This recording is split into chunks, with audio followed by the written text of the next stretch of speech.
Hi friends, welcome to HQ fashions. ఈ రోజు ఈ కాలర్ నెక్ మోడల్ ఎలా కుట్టుకోవాలో ఎక్స్ప్లెయిన్ చేస్తాను. ఈ మోడల్ ఆల్రెడీ ఒకసారి ఎక్స్ప్లెయిన్ చేశాను.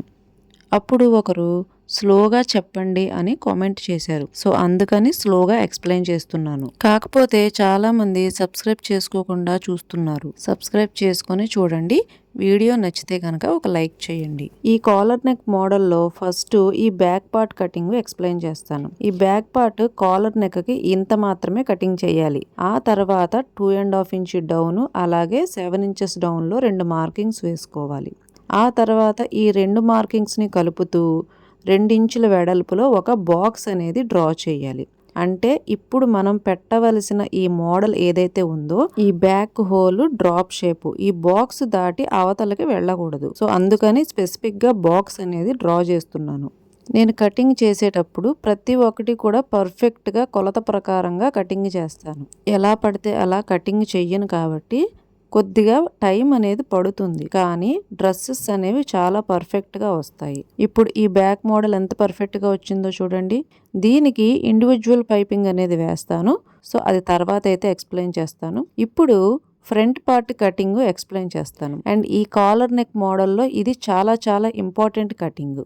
ఇక్కడ నెక్ మెజర్మెంట్ తో పాటు షోల్డర్ మెజర్మెంట్ కూడా కలిపి ఒక లెక్క వేసుకోవాలి. అంటే ఇప్పుడు 5.5 నెక్ మెజర్మెంట్, అలాగే 4 ఇంచుల డౌన్ కి మనం ఏదైతే కాలర్ అటాచ్ చేయాలో అక్కడ నేను ఒక మార్కింగ్ వేసుకుని నెక్ లెంత్ 5.5. సో దాంతో పాటు ఈ షోల్డర్ కి 4 ఇంచుల డౌన్ లో క్లాత్ ని కూడా కట్ చేసి తీసేస్తున్నా. ఎందుకంటే ఇది తీసేసి కాలర్ అనేది స్పెషల్ గా అటాచ్ చేయాల్సి ఉంటుంది. అండ్ అలాగే లో షేప్ కటింగ్ కూడా చేస్తున్నా.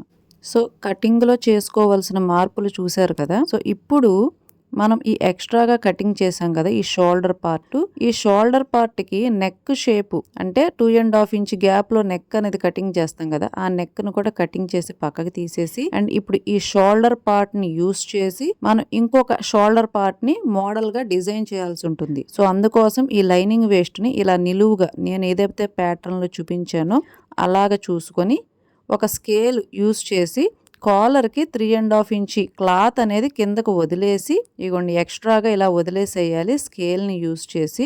అండ్ ఇక్కడ 3.5 ఇంచ్ క్లాత్ స్కేల్ అంత వెడల్పులో వదిలేసి అండ్ ఇక్కడ నుంచి నేను ఏదైతే డ్రా చేశానో ఆ మార్కింగ్ ప్లస్ కాలర్ ఇలా పక్క పక్కన వచ్చేలా చూసుకొని అలాగే ఈ షోల్డర్ అనేది ఇలా డ్రా చేసుకొని ఆ తర్వాత సైడ్ ఆర్మ్ రౌండ్, ఆ తర్వాత 1 ఇంచ్ డౌన్ చూడండి. ఆర్మ్ రౌండ్ దగ్గర నుంచి 1 ఇంచ్ డౌన్ కి ఇలా మార్కింగ్ వేసుకుంటూ ఈ కాలర్ లైన్ ఉంది కదా, ఈ కాలర్ లైన్ కి ఇలాగా కలపాలి. సో ఇక్కడ వరకు మీకు వివరంగా అర్థమైంది అని అనుకుంటున్నా.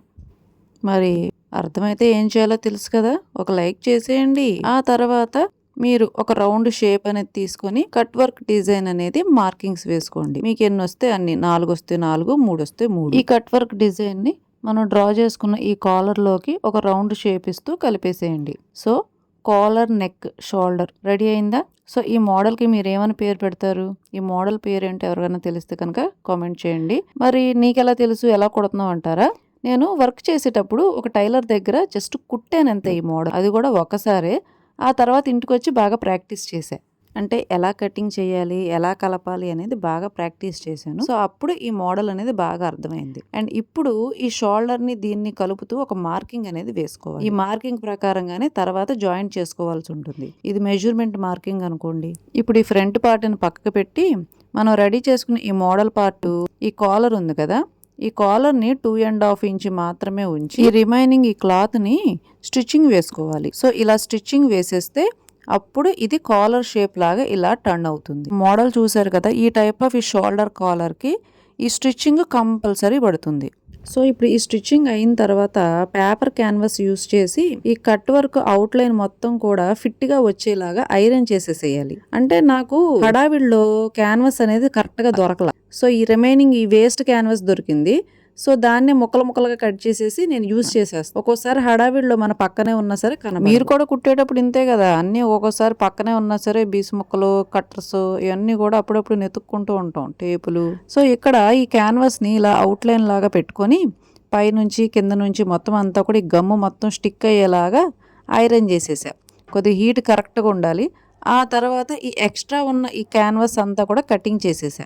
మీరైతే ఏం చేస్తారంటే ఈ కరెక్ట్ షేప్లో క్యాన్వాస్ కటింగ్ చేసి ఐరన్ చేసుకోండి. ఓకేనా? ఇప్పుడు చూడండి ఈ అవుట్లైన్ అంతా కూడా క్యాన్వాస్ కరెక్ట్గా పడిందా? ఇప్పుడు కనబడుతుందా కాలరు? సో ఇప్పుడు మెయిన్ పార్ట్ కూడా ఇలాగే కటింగ్ చేసుకోవాలి. నేను మెయిన్ పార్ట్ కోసం ఒక పట్టు క్లాత్ని యూస్ చేశాను. మీరు ప్యాంట్ క్లాత్ యూస్ చేసైనా సరే ఈ మోడల్ అనేది ఇలా కటింగ్ చేసుకోవచ్చు. సో ఇప్పుడు ఇది ఏ షేప్లో అయితే ఉందో ఇది కూడా అదే షేప్లో ఉండేలాగా కటింగ్ చేసుకున్నాను. ఈ లైనింగ్ పార్ట్ కంటే మెయిన్ పార్ట్ ఎక్స్ట్రాగా పెట్టుకొని కటింగ్ చేశాను. ఇప్పుడు పైపింగ్ క్లాత్. ఈ పైపింగ్ కోసం గోల్డ్ కలర్ క్లాత్ని యూస్ చేశాను. డ్రెస్ మెటీరియల్లో ఏ కలర్ కాంట్రాస్ట్ అయితే ఉందో ఆ కలర్సే యూస్ చేస్తున్నా. ఇక్కడ నేను ఎక్స్ప్లెయిన్ చేసేది ఇండివిజువల్ పైపింగ్ గురించి. సో ఇక్కడ ఈ ఇండివిజువల్ పైపింగ్ అనేది నార్మల్ పైపింగ్ కంటే సెపరేట్ గా ఉంటుంది. సో కేర్ఫుల్ గా చూడండి. లైనింగ్ పార్ట్ ఉంది కదా, ఈ లైనింగ్ పార్ట్ కి చుట్టూ అవుట్ లైన్ ఇది ఒక లేయర్ లాగా కుట్టుకుంటూ రావాలి. చూడండి ఇలా స్టిచ్చింగ్ చేసిన తర్వాత దీన్ని రివర్స్ చేసి ఈ రివర్స్ చేసిన తర్వాత ఒక కుట్టు కనబడుతుంది మాకు. ఈ కుట్టు మీద సెకండ్ స్టిచ్ వేసుకుంటూ మెయిన్ పార్ట్ ని ఇలా అటాచ్ చేస్తూ రావాలి. ఆ తర్వాత ఎక్స్ట్రా అవుట్ లైన్ అంతా కూడా కటింగ్ చేసి స్టార్టింగ్ నుంచి ఎండింగ్ వరకు మనం ఏదైతే ఈ ఖర్చు ఉంటుంది కదా, ఈ ఖర్చుని ఇలా కటింగ్లు పెట్టుకుంటూ రావాలి. అండ్ ఇలా కటింగ్లు పెట్టేటప్పుడు మెయిన్ పార్ట్ ని కటింగ్ చేసేయకండి. ఆ తర్వాత ఇలాగ తిరగదిప్పుకుంటూ రావాలి. మొత్తం ఇలా తిరగదిప్పిన తర్వాత చూడండి కాలర్ షేప్ కనబడుతుందా. ఇప్పుడు దీన్ని నీట్గా ఐరన్ చేసేసేయండి. సో ఇది పర్ఫెక్ట్గా వచ్చేస్తుంది. ఐరన్ చేయడం వల్ల ముడతలు కానీ ఏమీ లేకుండా షోల్డర్ చాలా చాలా బాగుంటుంది. కాలర్ స్టిఫ్గా ఉంటుంది. ఇప్పుడు ఈ మెయిన్ పార్ట్ ఈ లైనింగ్ పార్ట్ కలిపి ఈ అవుట్లైన్ అంతా కూడా ఒక స్టిచ్ వేయండి. సో ఈ ఎక్స్ట్రా క్లాత్ అంతా కూడా కటింగ్ చేసి తీసేసేయండి. ఇప్పుడు పర్ఫెక్ట్ కాలర్ మోడల్ అనేది రెడీ అవుతుంది. ఎలా ఉంది కాలర్ నెక్? బాగుందా? ఇప్పుడు ఈ ఫ్రంట్ పార్ట్ ఉంది కదా, మనం నెక్ కటింగ్ చేసాము. సో ఈ నెక్ కూడా పైపింగ్ అటాచ్ చేయాలి.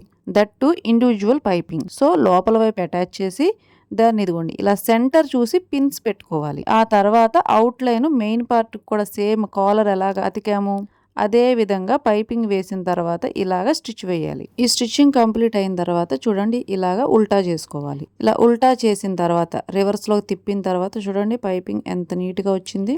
సో ఇప్పుడు ఈ అవుట్ లైన్ ఉంది కదా, మనం డ్రెస్సెస్ కి ఎలా అవుట్ లైన్ స్టిచ్చింగ్ వేస్తాం, సో అలాగే అవుట్ లైన్ స్టిచ్చింగ్ అనేది వేసేయాలి. ఆ తర్వాత ఈ ఎక్స్ట్రా ఉన్నదంతా ఈ క్లాత్ ఎక్స్ట్రా పెట్టుకుని మనం ఉంచుకుంటాం సేఫ్ సైడ్. సో అదంతా కూడా కటింగ్ చేసి తీసేసేయాలి. సో ఇప్పుడు పర్ఫెక్ట్ ఫ్రంట్ పార్ట్ అనేది రెడీ అవుతుంది. సో ఈ ఫ్రంట్ పార్ట్ ఎలా ఉంది? పర్ఫెక్ట్గా వచ్చిందా? సో దీని తర్వాత బ్యాక్ పార్ట్కి కూడా మనం హోల్ డిజైన్ అనేది వేసాం కదా, సో ఈ హోల్ డిజైన్కి కూడా పైపింగ్ అనేది అటాచ్ చేయాలి. అది కూడా ఇండివిజువల్ పైపింగ్, మర్చిపోతున్నారు మీరు ప్రతిసారి. సో ఈ ఇండివిజువల్ పైపింగ్ని కూడా ముందు లైనింగ్ పార్ట్కి అటాచ్ చేయాలి. ఆ తర్వాత మనం మెయిన్ పార్ట్ ఉంది కదా, సో ఈ మెయిన్ పార్ట్కి రివర్స్లో పెట్టి ఇదే స్టిచ్ మీద ఇంకో స్టిచ్ వేసేస్తే సో ఇది రెండు స్టిచ్ అయిపోతాయి కదా. అప్పుడు ఈ లోపల ఈ షేప్ ఉంది కదా, డ్రాప్ షేప్ అంటారు దీన్ని, ఈ షేప్ అంతా కూడా కటింగ్ చేసేసి తీసేయాలి. ఆ తర్వాత చిన్న చిన్న కటింగ్లు పెట్టుకుంటాం కదా మనం ఎప్పుడు పైపింగ్ వేసిన తర్వాత. సో అలాగా చిన్న చిన్న కటింగ్లు అనేవి పెట్టుకుంటూ రావాలి. అండ్ ఇప్పుడు ఎలా తిరిగేస్తాము, ఆ హోల్ ఉంది కదా, ఆ హోల్లో నుంచి ఇదిగోండి ఇలాగా లైనింగ్ అంతా కూడా బ్యాక్ సైడ్కి టర్న్ చేయాలి. చూడండి ఇలాగ రివర్స్ చేసిన తర్వాత ఇలా వస్తుంది పైపింగ్.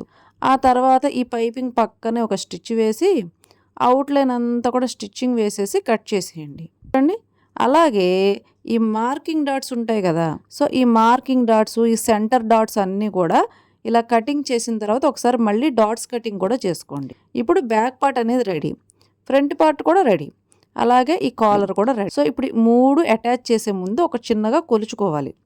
ఈ షోల్డర్స్ ఉన్నాయి కదా మనం మార్కింగ్ పెట్టాము, సో ఈ మార్కింగ్ డాట్స్ రెండు కూడా కటింగ్ చేసేయండి. చూడండి అంటే మార్కింగ్ డాట్స్ ఎక్స్ట్రా ఏం కటింగ్ చేయమనట్లేదు, వాటిని మళ్ళీ ఇంకొకసారి కటింగ్ చేసుకోమంటున్నాను. సో ఈ మార్కింగ్ డాట్స్ని ఈ ప్రకారంగా మనం ఇప్పుడు జాయింట్ చేసుకోవాలి వీటిని. సో ఈ మార్కింగ్ డాట్ ప్రకారంగా పెట్టుకున్న తర్వాత ఈ సెంటర్ ఉంటుంది కదా మన ఫ్రంట్ పార్ట్, ఈ ఫ్రంట్ పార్ట్ ఈ సెంటర్ నుంచి ఇటు ఇటు ఈక్వల్గా ఉందా లేదా అని చూసుకోవాలి. 1-2 సార్లు ఖచ్చితంగా ఇది చెక్ చేసుకోవాలి. ఆ తర్వాత మీకు డౌట్ ఉంటే కనుక ఒక మార్కింగ్ అనేది పెట్టేసేయండి, అప్పుడు డౌట్ ఉండదు కదా, పర్ఫెక్ట్గా వచ్చినట్టే కదా. ఈ సెంటర్ మార్కింగ్ అలాగే ఈ సైడ్ మార్కింగ్ డాట్స్ని కలుపుకుంటూ ఇక్కడ నుంచి ఇక్కడ వరకు చూడండి కట్ వర్క్ ఏ షేప్లో అయితే ఉందో అదే షేపులో 2 స్టిచెస్ అనేది వేసుకుంటూ రావాలి. అండ్ ఇప్పుడు చూడండి పర్ఫెక్ట్గా వచ్చిందా. ఇప్పుడు ఇంకొక మెజర్మెంట్ ఉంది. ఈ షోల్డర్ ఆర్మ్ రౌండ్ ఉంది కదా, ఈ ఆర్మ్ రౌండ్ బ్యాక్ పార్ట్ది ఫ్రంట్ పార్ట్ది ఈక్వల్గా వచ్చిందా లేదా, ఈ ఆర్మ్ రౌండ్ దగ్గర తేడా రాకుండా చూసుకోవాలి. ఆ తర్వాత ఈ కాలర్, ఈ షోల్డర్స్ ఇవన్నీ కూడా అటాచ్ చేసేయాలి బ్యాక్ పార్ట్కి. ఇక్కడే అందరికీ చాలా కన్ఫ్యూజన్ వస్తుంది షోల్డర్కి అటాచ్ చేసుకునేటప్పుడు. సో ఇది సింప్లిఫై చేసి చెప్తాను చూడండి. ఇలాగా బ్యాక్ సైడ్కి టర్న్ చేయండి. టర్న్ చేసి ఈ షోల్డర్ పార్ట్ ఉంది కదా, ఈ షోల్డర్ పార్ట్ నుంచి కాలర్ సెంటర్కి, ఆ తర్వాత కాలర్ సెంటర్ నుంచి షోల్డర్ పార్ట్కి ఇలాగా హాఫ్గా స్టిచ్చింగ్ చేసుకుంటే ఇక్కడ నుంచి ఇక్కడ వరకు చూడండి, ఇక్కడ నుంచి ఇక్కడ వరకు స్టిచ్చింగ్ వేసానా. ఆ తర్వాత ఇటు సైడ్ కూడా ఇక్కడ నుంచి ఇక్కడ వరకు స్టిచ్చింగ్ వేసేసుకోవాలి. సో ఇలాగా 2 స్టిచ్చెస్ అనేవి వేసుకోవాలి కంపల్సరీగా. ఆ తర్వాత మీ దగ్గర ఓవర్లాక్ మెషిన్ ఉంటే కనుక ఓవర్లాక్ కంపల్సరీ చేసుకోండి. సో ఇప్పుడు ఓవర్లాక్ చేసిన తర్వాత చూసారా, ఇప్పుడు ఇదిగోండి పై కుట్టు అనేది వేయాలి. సో ఈ ఖర్చు అంతా కూడా బ్యాక్ సైడ్కి మడత పెట్టి ఇలాగ పై కుట్టు అనేది వేసేసుకోవాలి. చూడండి కాలర్ నెక్, అలాగే షోల్డర్ దగ్గర ఈ మోడలు, బ్యాక్ ఏమో ఇండివిజువల్ పైపింగ్, ఎక్కడ కూడా పైపింగ్ అనేది బయటికి కనబడదు, గుచ్చుకోదు. ఎలా ఉందండి మోడలు, నచ్చిందా? బాగా అందరికి అర్థమైందా? సో ఈ మోడల్ని అడిగిన వాళ్ళు అనూష అని ఒక సిస్టరు. సో ఈ వీడియో స్లోగా చెప్పండి అని కామెంట్ చేశారు. అలాగే వీడియో చూస్తున్న మీరు కూడా కామెంట్ చేయండి, ఎలా అనిపించింది ఈ మోడల్, బాగుందా, ట్రై చేస్తారా, ఇంకేమైనా డౌట్స్ ఉన్నాయా కామెంట్ చేయండి. ఇంకేదైనా మోడల్స్ కుట్టాలి అని అనుకుంటే కూడా కామెంట్ చేయండి. సో మీకు అందరికీ అర్థమయ్యేలాగా ఈజీ మెథడ్స్లో పర్ఫెక్ట్ కొలతలతో అయితే ఎక్స్ప్లెయిన్ చేస్తాను. అదేవిధంగా హ్యాండ్స్కి కూడా మోడల్గానే స్టిచ్చింగ్ చేశాను, double layer cut work model. So ఈ మోడల్ ఎలా స్టిచ్చింగ్ వేసుకోవాలి, దీని ఈజీ మెథడ్స్ ఏంటి అనేవి కూడా కంప్లీట్గా వీడియో చేసి అప్లోడ్ చేశాను, అది కూడా చూసేయండి. ఈ వీడియో నచ్చితే కనుక లైక్ చేయండి, మన ఛానల్ని సబ్స్క్రైబ్ చేసుకోండి.